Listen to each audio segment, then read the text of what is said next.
Okay. Hello and welcome to this episode of my Zoomcast series interview with professionals. Today I'm excited to have a very special guest with us, my coach, Coach X. He has an impressive background in the sports industry, having played professional basketball. His journey in sports has not only shaped his career but also inspired many young athletes, including myself. In this interview, we will explore his experiences, insights, and advice for aspiring professionals in the sports field. Thank you for joining us today, Coach. No problem, Federico. Thanks for having me. So, I'm gonna start. So, can you tell us about your journey in basketball and what inspired you to follow a professional career? I pretty much knew of basketball my whole life, but I really started taking it serious at the age of 9. And when I became 12 and 13, I think that's when I really aspired to be a professional basketball player. And then obviously following my favorite players, growing up, that inspired me as well. Not only, at the NBA level or professional level, but locally as well. There was some older guys, older than me, that, I looked up to at the sport that kind of inspired me, to be better as well. Oh, yeah, that's good. So, I have another question. What was it like to transition from playing professional to coaching? Mm. It was kind of natural for me in certain aspects. The hardest thing for me was probably realizing that I couldn't get out there and play with the players. So I had to find a way to communicate things that I was seeing while they were out there playing the game and finding different ways to teach, one thing, because everybody kind of learns differently. So, that was kind of a struggle for me at first, just trying to get people to understand certain things that I saw. But in terms of it, promoting the team aspect of everything, that was natural to me because that's something that I did as a player. So there were certain things that were different from being a player, but certain things also carried over. Oh, that's good. That's good. So, what key skills do you believe are essential for success in professional sports? Mm. I think, understanding how to be a good teammate, whether you're a coach, whether you're a player, you have to understand how to work with other people. And most importantly, understand that it's not all about you. It's about the group. Yeah. And everything that happens within the team is for the team. Even the leading scorer, the guy that's not playing a lot, the guy that's right in the middle, quote unquote. But everybody that's a part of the team is important to the team in order for the team to operate properly. That's good. Can you share a memorable moment from your playing career that had a significant impact on you?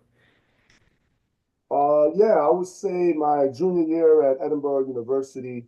I wasn't the quote unquote main guy of that team, but I was a important piece.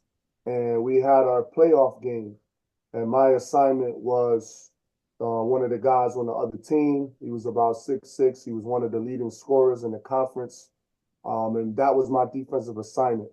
And I just put it upon myself to try to shut this guy down.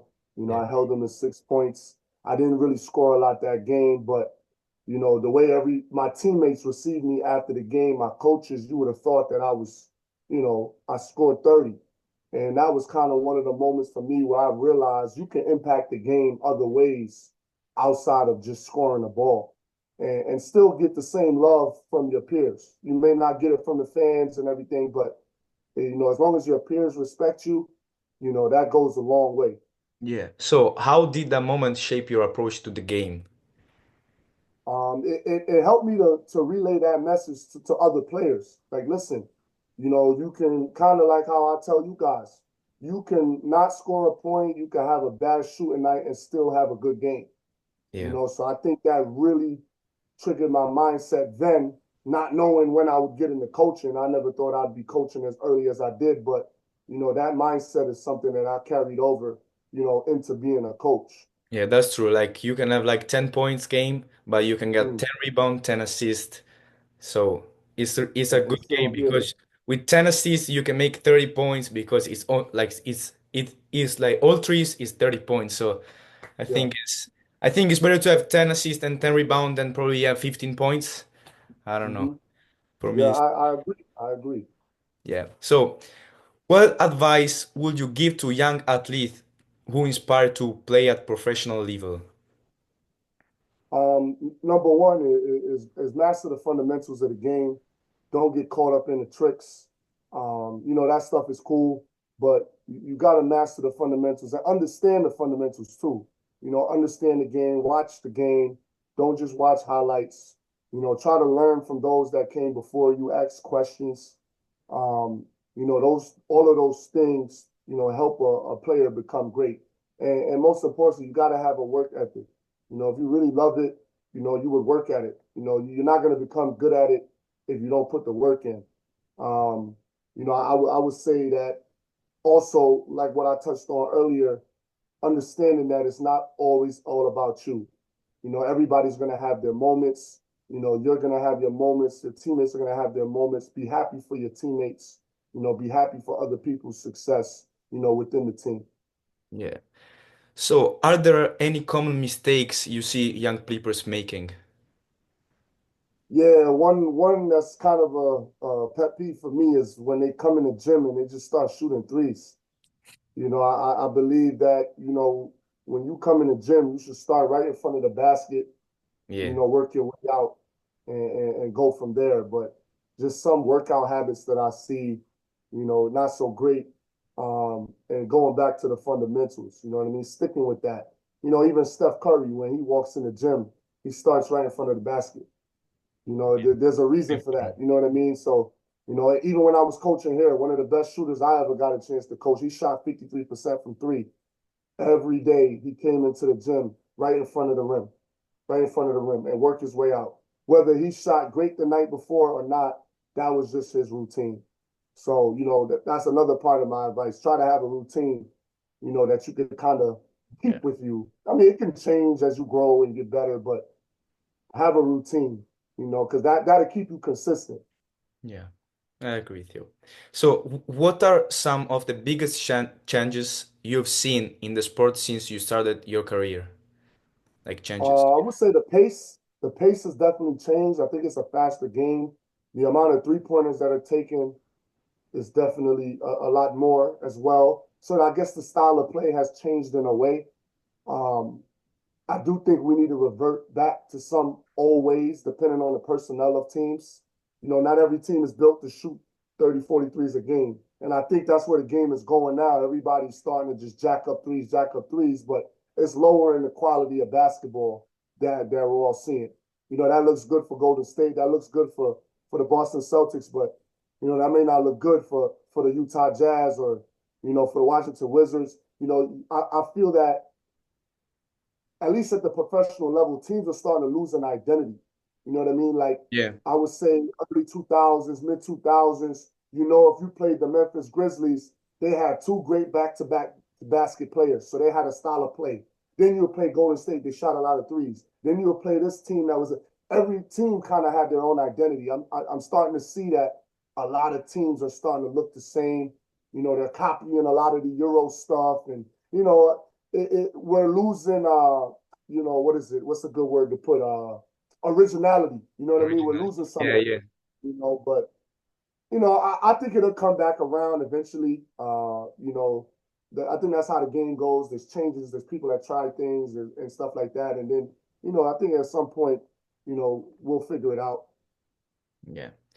I have another question. How do you approach building a strong team culture? Hmm. One of the first things I try to do is to try to get us on the same page in terms of what are we trying to accomplish. Some of the things that I say with you guys all the time, nothing is above the team.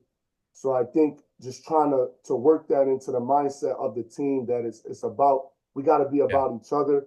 And that could take some time. Some teams it may take longer than the others. Some teams you might not get through to them at all, but I think that's important part, especially in the beginning, when everybody, specifically junior college, everybody usually comes to junior college to to springboard them to the next level. But I try to get everybody to understand that we need each other to get there. You're not going to do it by yourself. You can average the most points and all, but if you don't win, that kind of doesn't really help your chances. Yeah. So just understanding that to work as a collective to try to accomplish, whatever the team goals may be for that specific year. Okay. I have a tough question. So, Mm. how do you stay motivated and keep your team motivated during tough times? Well, that's a really good question. For me, I think it varies depending on what say like if we're struggling, like how do I motivate? It depends on the personnel, what's going on, the personalities of the team. Yeah. Sometimes, you might just need to get the team together and have a conversation. Sometimes you just need to do some type of team bonding. Sometimes we just need to have a one of those practices, you know what I mean? To try to, you know, get guys going. And just also reminding of those goals that we all set. Like, okay, we set these goals. What are we doing to accomplish that? So try to let everybody see things in a different light and also hear from each other. I think communication is important when it comes to that. We're all thinking something, but it's not always said all the time. So getting that out there, and then maybe that can uncover some other things. And then reminding people why they're even here, right? We just talked about trying to get to that next level. That's not enough motivation for you. What are we doing? Yeah. So, Mhm. finally, what are your long-term goals as a coach and what legacy do you hope to leave in the sports? My long-term goals as a coach is to just try to help as many young men as I can. Help them towards their dreams. I might not be able to help them to the end goal, but I at least want to try to help them in a part of their journey. I think that's something I've been able to do thus far.